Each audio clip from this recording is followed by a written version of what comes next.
laying on my floor just hanging out because I gotta wait. Yesterday I forgot to mention that I took the animals into the veterinarian to get them the big animals. So the big idea right now is that when I sell the 5 animals, I will take my 5 biggest animals from here and I will put them on that property as well. And so the 5 biggest animals that are here right now got their second round of respiratory and a black leg, and they also got a second round of deworming yesterday. So I got them another round of vaccinations, and I got them another round of dewormer to get them all ready to go. Before I put these animals out on pasture, before I put these animals out to fend for themselves, I give them 2 rounds of vaccinations. I really want to get that second round of vaccination in them. And yesterday I took the 2 little Red Bulls. I took the little Red Bulls in, and they got steered, and they also got their first round of vaccinations as well. They've been here for about a month, and they're doing well. So I got them steered, and I got them their first round of vaccinations, and I got them dewormed as well. So that's the big idea. Here in a couple of weeks, I'll be selling my 5 biggest calves. I think they'll hit the scale at about 850. And I'll be taking my 5 biggest calves from here, and I'll be replacing them. I'll be putting them out on the field over there. And they'll have 2 rounds of IBR, 2 rounds of blackleg, and 2 rounds of dewormer. So they'll be good to go. And if I do end up with an animal that gets sick, I still go out there and I check my animals. That field's only 10 minutes away from my property. It's only 15 minutes away from my house. And so I go out there every day and I feed the animals and I check up on them to make sure they're doing okay. And if I see one getting sick, I'll catch them. I got that catch pin set up, and I'll catch them and I'll give them a shot of antibiotics or whatever I need to do when necessary. So the big idea right now is to just wait, because these animals, when they get their vaccinations, especially this black leg stuff, and I'm not entirely sure about Virus Shield, but I'm pretty sure that Covaxin 8 does. I'm pretty sure black leg is a gram-negative bacteria, and anytime that you give the animals a gram-negative bacteria in particular, really just make it hard on your animal. If you ever have an animal that's just like they're just on the ground and they're not getting up and they're real sick, they probably have some kind of a gram-negative bacteria infection. They, they probably got something going on. Well, I'm not a medical expert, so, but that's just what I've, from what I understand, from what I've read about, different cattle illnesses. Gram-negative bacteria in particular is very hard on the animals. And so, yeah, and anytime when you give them that Covaxin 8, it's going to make their body temperature go up, and it's going to make them feel kind of bad for about a week. It's going to make them feel bad for a couple of days, 3, 4, 5 days, about a week. And same thing with that Virus Shield. That Virus Shield, it's also pretty hard on them. And that's also why I don't give my animals their vaccinations when they first get here, okay? I talk about this all the time. I don't give my animals their vaccinations when they first get here. I usually wait about a month. That first week that they're here, the only thing that I give them is an antibiotic and some good food, okay? That's the only thing that I give them. I wait about a month and I give them their vaccinations. And it takes about a month to get 2 rounds of vaccinations in them. It takes about 3 weeks to get 2 rounds of vaccinations in them.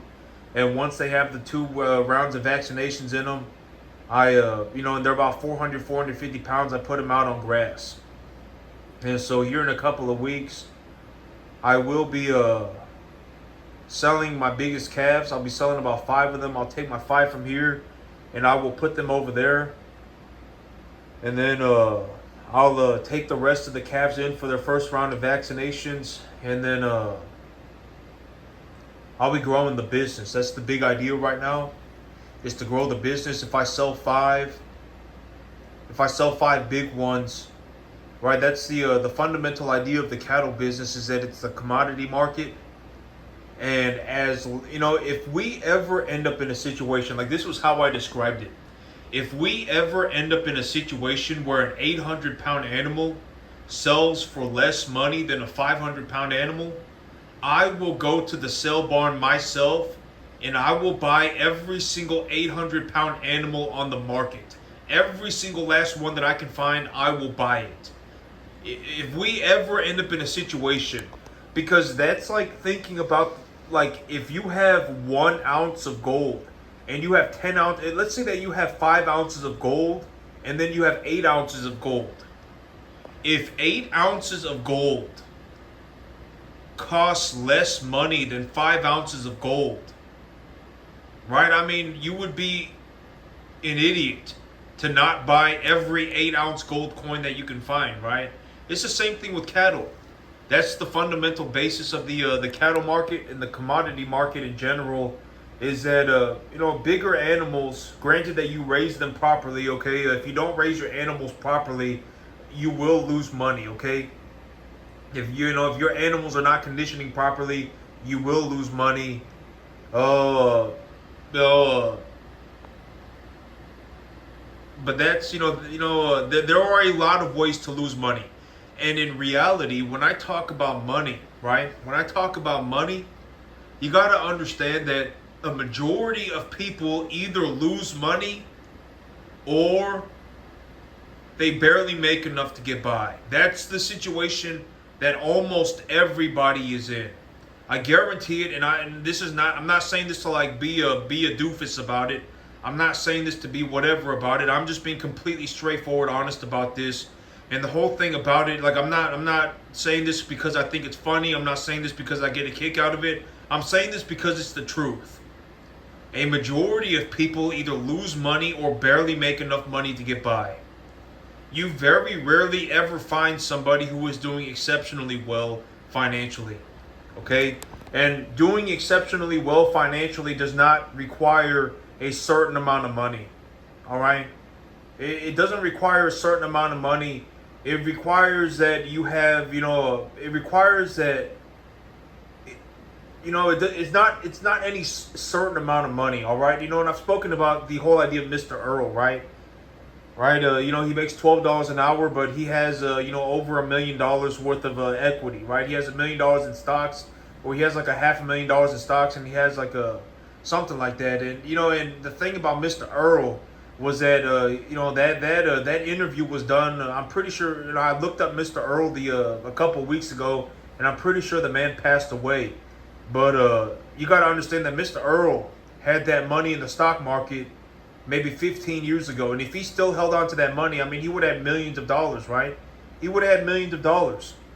And the whole thing about making returns on capital is like if you have $200,000 in the S&P 500 and you're making 7% a month.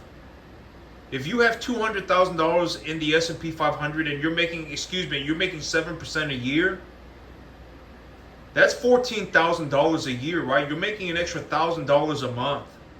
All right? That's good. I mean, that's a fantastic start. Right? If you ever get to a point where you're putting $5,000 a month into your investment, and realistically you really want the investment to be making the return, right? You want the investment to be producing the money for your investment. Like if you have $500,000 in the S&P 500 and that $500,000 is making 7% return, right? Then that's that's $35,000 a year. That's about $3,000 a month. So if you added $2,000 a month of your own money, you would be investing $5,000 a month, right? You really want to look to the asset to produce a return. And my situation is, like even right now I'm making money. The whole thing about my situation is that I make money 24/7, 365. I'm not concerned about money. Why would I be concerned about money? Okay, I'm not concerned about money. And I make money 24/7, 365. The fundamental idea of the cattle market is that, my whole thing about the cattle market is that I would, I'm not, and I don't have some crystal ball. There is no way for me to know. But I would, the cattle business is something that I understand. Okay, it's not a very complicated business.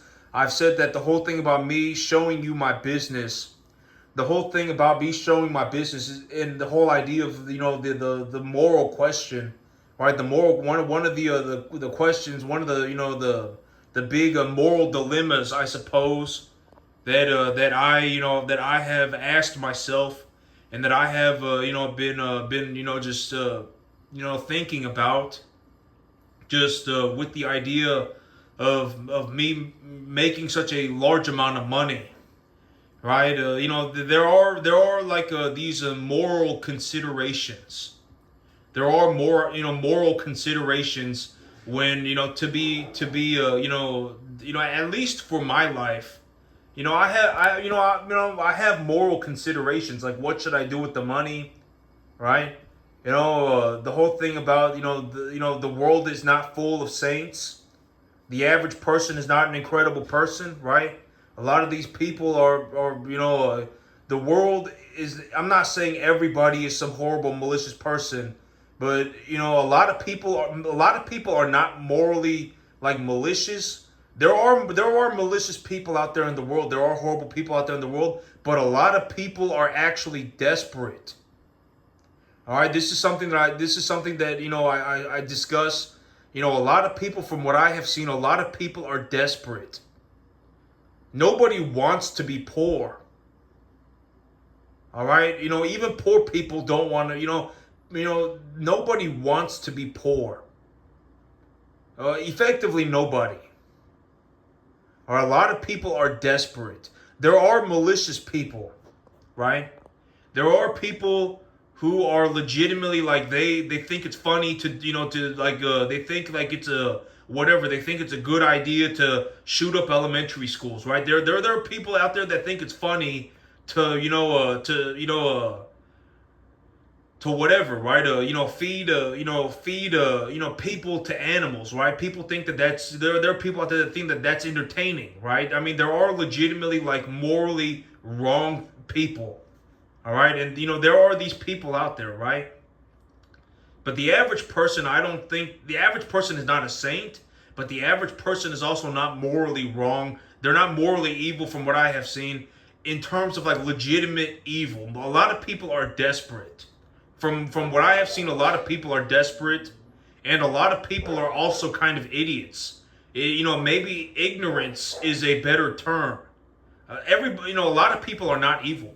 Every once in a while, you will find somebody who is just like this person is like legitimately like a what the heck type situation, right? Like a morally evil person, legitimately, right? Every once in a while, I mean, you will see these people. But most people are not morally evil. A majority of people, and like if I was going to classify, just a majority of people, like legitimately more than 80% of people out in the world today, in terms of like I guess, and you also need to understand that I live in the United States. I've lived here my entire life. I live in Texas, and America is and I would but whatever, right? I mean you know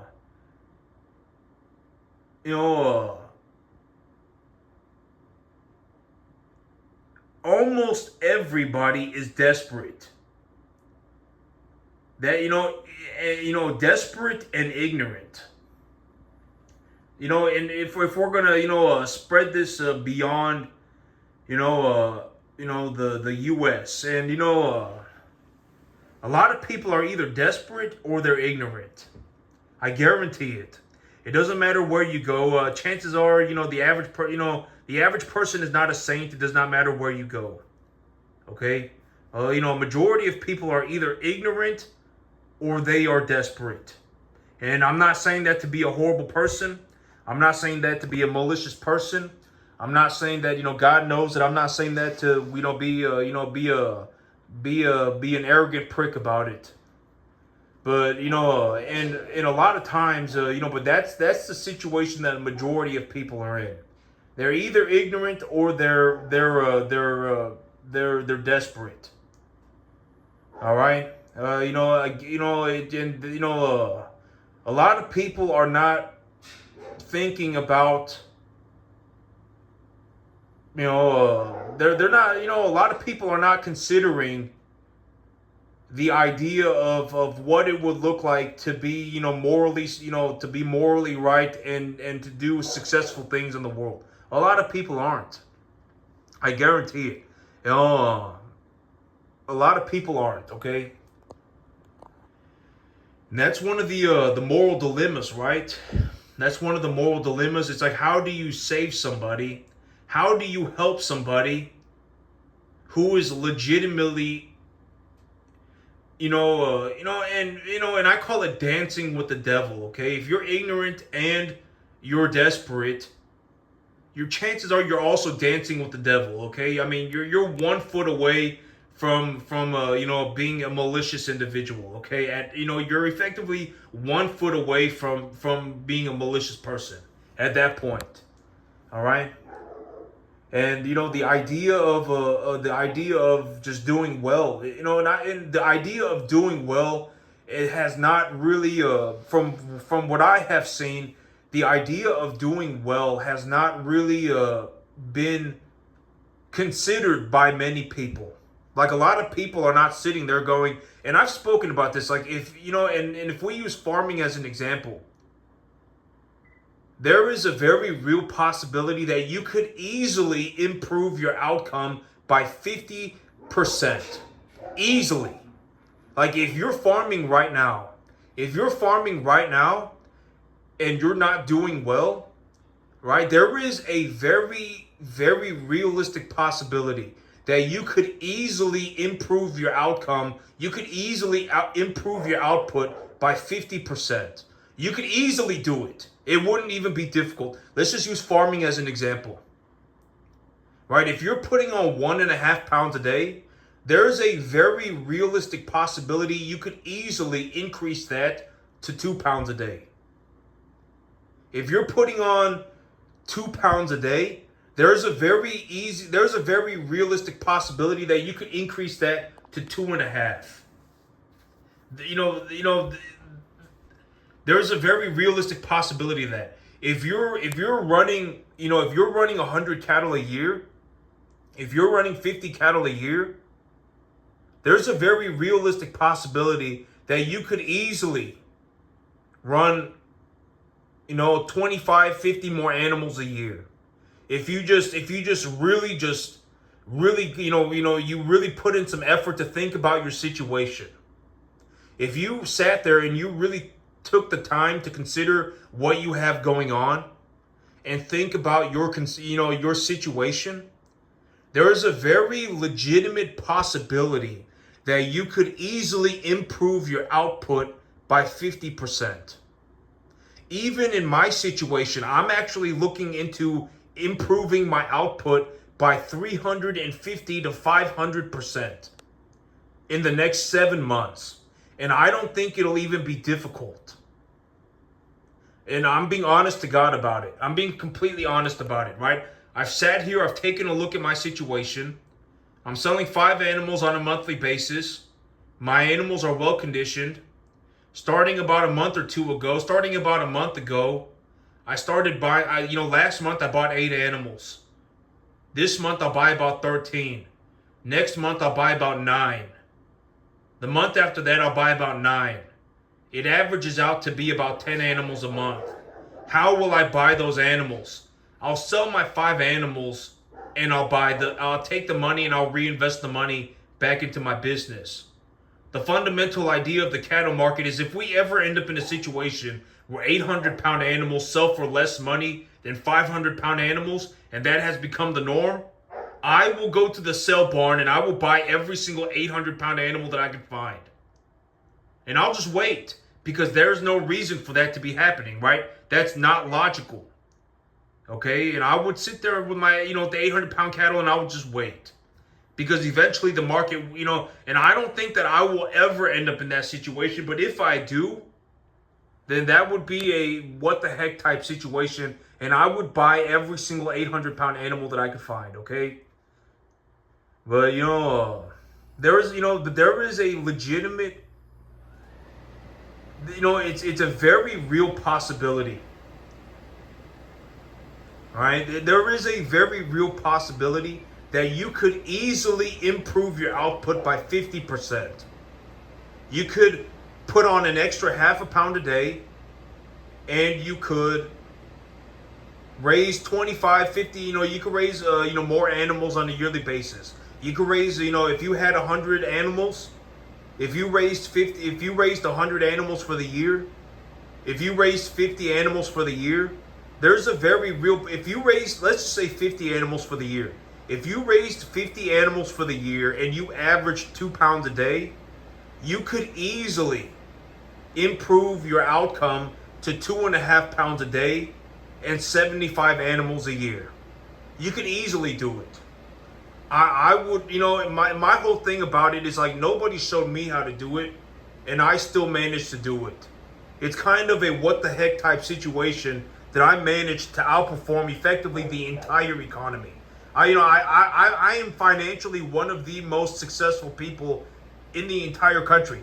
But you also have to understand that the higher that you go on the economic ladder, the larger the disparity becomes. So even though I made it near the very top, I am not anywhere close to the top. Not yet. And I don't even, maybe one day I get there, but right now that's a long shot. All right, right now I'm looking into investing about 10 to 15% of the money that I make to take a loan for about $2 million. Okay? That's what I'm looking to do right now. But you could easily improve your easily improve your outcome. But this is also the whole idea of you cannot save an idiot from themselves.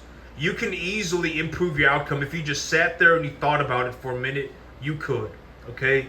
If you sat there and thought about it and you really just thought about what you were doing, right? Maybe you need to change up your animal medication. Maybe you need to change up the fertilizer that you're putting on the grass. Maybe you need to change up the feed that you're giving your animals. Maybe it's a combination of all three. Maybe you need to run the business, maybe you need to find yourself an accountant. Right? I mean, something. I mean, and maybe it's everything. It's a little bit of everything. Maybe, in all honesty, the big one is maybe you need to stop kicking yourself in the dick. That's the big one. All right, nobody, maybe the big one is maybe you need to stop kicking yourself in the dick. I can almost guarantee it, but a lot of people don't understand. And but you could easily improve your outcome. You could easily improve your output. And even in my situation, making the money that I do, I'm looking into improving my output by 500% in the next about 7 months. Even where I'm at right now, I'm looking to improve my output by 500% in the next 7 months. I'm being completely honest about it.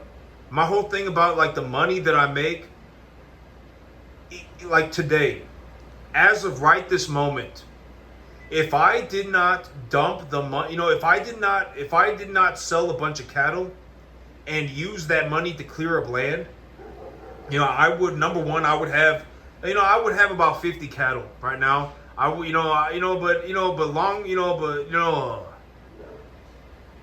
and I would be reinvesting the money. Okay, but long story short, the whole thing about it is that the money did not just evaporate. I didn't go and buy myself a Lamborghini with the money. Okay, I went and I did something for my business that would give me a better outcome for my business in the long term. But using the equity of my herd to do that was not a good idea. I should have just cash flowed the expenses. But also, that's also one of the improvements that I've made on my business right now. I'm cash flowing my expenses, okay? I'm spreading my expenses out over several months so that I can cash flow my expenses while I simultaneously grow the size of my herd. But I'm looking into growing my business by 500% over the next 7 months. All right, I am looking to do that. How am I going to do that, right? Well, I'll take the money that I make right now and I'll reinvest the money back into my business. By early next year, by about February, March of next year, I will leverage against the equity of my herd. I will also leverage against my cash flow. And if I leverage against about 10 to 20% of my cash flow, I can take a loan for about $2 million. Why am I taking a loan for $2 million? So that I can buy a piece of land and more cattle. And with that piece of land and more cattle, I will make myself more money. Okay, I'm not looking to leverage myself to the eyeballs. I'm not interested in leveraging myself to the eyeballs. All right, nobody's paying me to do anything. And my whole thing about, and I've actually been thinking about this too, because I do want to reward the people who helped me. That I believe that is my financial duty. It is to reward the people that helped me. But my whole thing about rewarding the people that helped me is that if which I believe that it is the right thing to do. There is a practical purpose to rewarding the people who helped me, okay? Number one, the money's not going to, number one, I have such an excess of money that what am I going to do with it, okay? Am I just going to sit here and am I just going to look at it? What am I going to do with it? Nothing. All right, I have enough money to where, it doesn't matter anymore. I'm serious.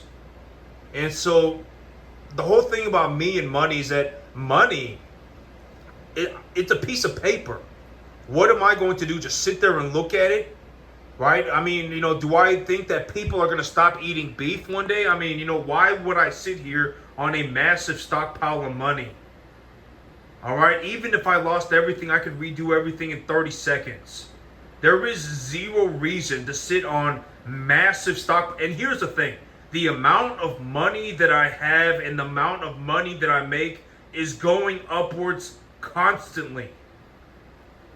It's going upwards constantly. Even if I use pool number 3 to reward people and pay for things, like pay for land and reward people, and then I use the money that I have left over as as a reinvestment towards my equity in the herd. The herd pool number 2, pool number 2. Even right now, think about this.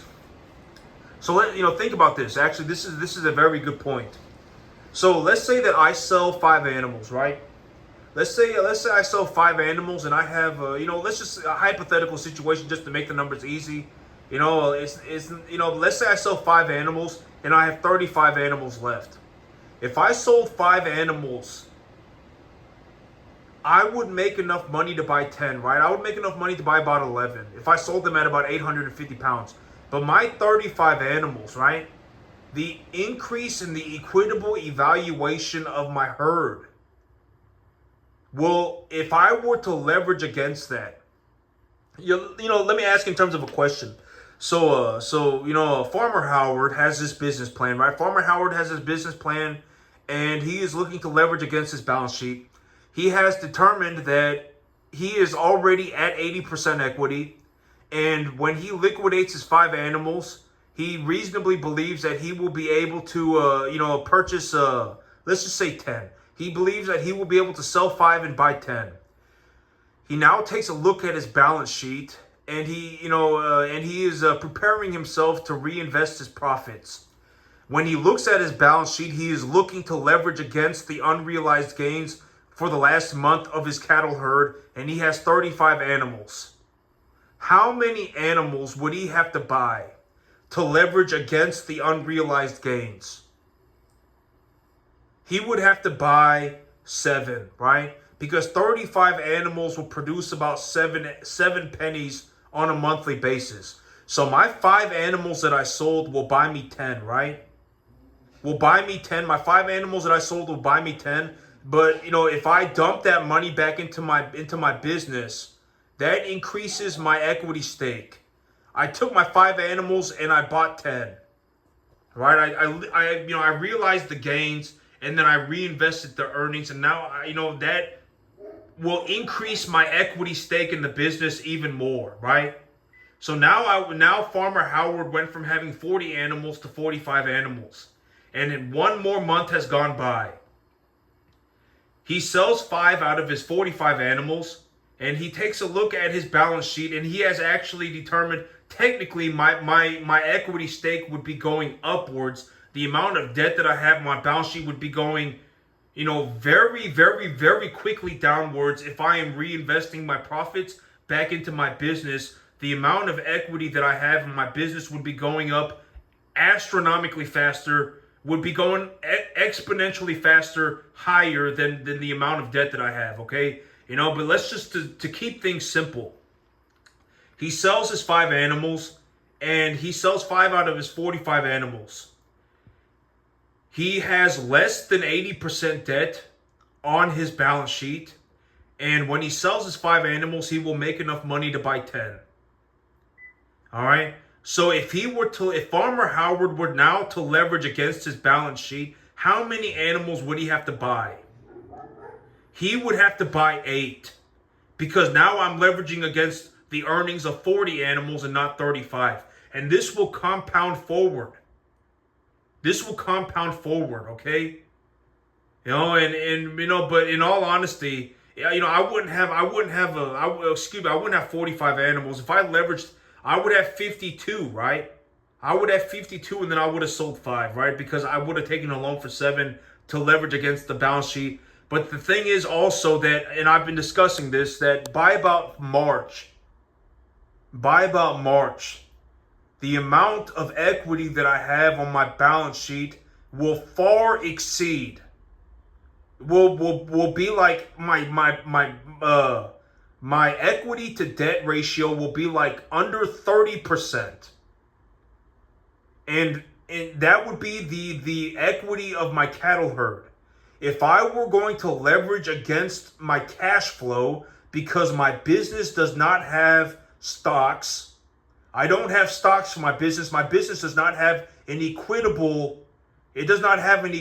sum, right? I don't have stocks for my business, but I do have cash flow. And I have other assets, like I have my land, I have equipment, I have cattle, right? I would be willing to hold these assets for collateral when necessary, but my business does have cash flow. And if I leverage against 10% of my cash flow, I can take a loan for about $2 million is what I reasonably anticipate. About $1 million to $2 million worth of real estate and about $500,000 worth of cattle. Okay? Something like that. And that would be 10% of the money that I make. So my whole thing about morality and money is that I believe that it is my responsibility to reward the people that helped me. I believe that is my moral responsibility. I am looking to reward the people who helped me. But on the other hand, my whole thing about it is, if I think that I am doing business with an idiot, then I will take my money and I will walk away. I don't need anything from anybody. If I had nothing, I could redo everything in 30 seconds. That's how I see it, okay? That is what I believe. It is my responsibility.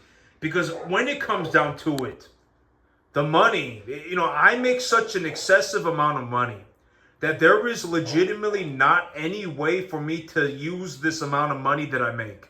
It's not possible. Granted that I didn't start kicking myself in the dick. Like, granted that I didn't start doing drugs. Granted that I didn't end up with like 25, 50 girlfriends. Granted that I didn't like end up, gambling. Granted that I didn't end up doing something like that. There is legitimately zero way for me to spend the amount of money that I make. Zero, none. It's not possible. Okay, for me to spend 1 month, it's not possible. And so I believe that it is my responsibility to reward the people that helped me. And I will be looking to do that by early next year. I believe that I will have recuperated everything and my business will be squared away. My business will be very, very, very, squared away, and I'll have everything squared away by early next year, by about March of next year. And I am looking to reward the people that helped me. But my whole thing is that if I think that I'm doing business with an idiot, then I'll take my money and I'll walk away. That's the conclusion that I came to. I will reward the people who helped me. But if I think that they're an idiot, I will take my money and I will walk away. I don't need anything from anybody. I don't care if you died. All right. And, I don't, and, I'm also not like a greedy person. I'm not greedy. All right. The money to me, I have plenty of money. I have massive sums of money. I would reasonably anticipate that I make something like $80,000 a month by about February or March. Even today, I make about $35,000 a month as of today. All right, and I'm looking to increase that by about 350 to 500% by about April of next year. I'm dead serious about this. And so I'm going to reward the people who helped me. But if I think that I'm doing business with an idiot, I'll take my money and I'll walk away.